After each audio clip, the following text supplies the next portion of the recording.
جو طرد معزوز ميروثة شت آسيته ومخيتت بولخانة أثراية لشراية قثرة إقنومياية وكنوشياية اقتر وزيروث سوراطة بعدرانا عم وزيروث ملبتا الليتا اللي وماذا يلبنايا قمايا لشراية قصرة بطيلوثة وبقيروثة بمشو تبتت خامنيانا من جيباني خكمايا وممثلاني دمطك سياسة دكنوشيا مذينايا.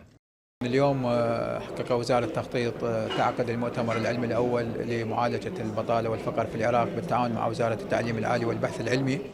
إديوم وزير سوراطة اقتر اللومادة ديولبانا قمايا لشراية قطرة باطيلوثة وبقيروثة جو عراق وبعدرانا عم وزيروث ملبتا عليتا وبوصايا يولبانايا وغزايا وخت إيثم شو تبتا من ملبانة باتي صوبة وقغلا ديلنايا ووزرواثا كلي وآها شق من مطكة سياثة تيولاي وآها لومادة نيشة إيلي بوصايا عموقة البطيلوثة وبقيروثة وغزايا وخعلاثة ضمنطوية إيلي اللي آها قا متوتد شراي اللي وسنقتا إلى المدخورة اتعدانت اخترتا ادلومادا رابع لخمتا كتبياشة لعويدة قام بشد أستد خكمة خاثة قا وزرواثة خاته شقلي يثرانا من بلاطي اتآها لومادا.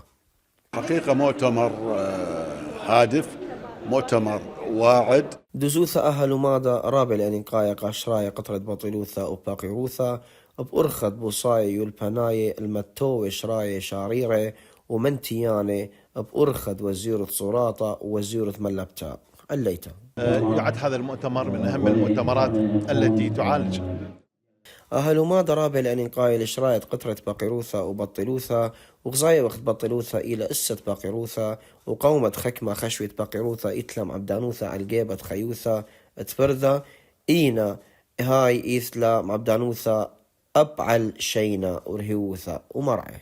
عقد هذا المؤتمر المهم والذي يعالج مشكلة كبيرة خشوان أهل مادا أنقايا كلايا إلى باتت خاقطرة جورا هايت إلى قصرة بطيلوثة وباقيروثة جو عراق أها قصرة شاريرة إلى وقياثة إلى بغذا شويوثة جورتا جو كنوشيا وأخنا قرن أخباثي صوبة بلاخي وخل بوثطرد مزيوذم هيرواثة ديالوبي قد إيمن أدنبقي يذي داخي بلخي ولا نبليقو بطيلوثة وباقيروثة.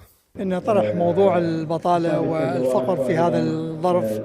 مخشختت آهم لو بطيلوثة وباقيروثة بآه إكنوثة إلى غذاء بكيروثة أن انقيت قا خكما أثيانا قاب نيتت خا خرزة خكمايا على إسة بلاطي اتآهلوا مادا قاد مبصرتت باقيروثة وبطيلوثة جو عراق وسنقت إلى المدخورة عراق مصيلة هاوي بوش سباي جو أن إسريشن خراي إينا هاي باي لألن بوش زودا قاد ماطخ الغذا شويوثة بوش سباي. نيشد أهل مادا يودرشتا السياسة وخرزت مبصورة من بطيلوثة وبقيروثة ويولتد مخشخياثة آثي الواذا ومطورني من قائمة خيوثة بغداء أرخيو البانيتا وأكاديمييتا. يوسف أوديشو قنيتة عراقية سورييتا من بغداد.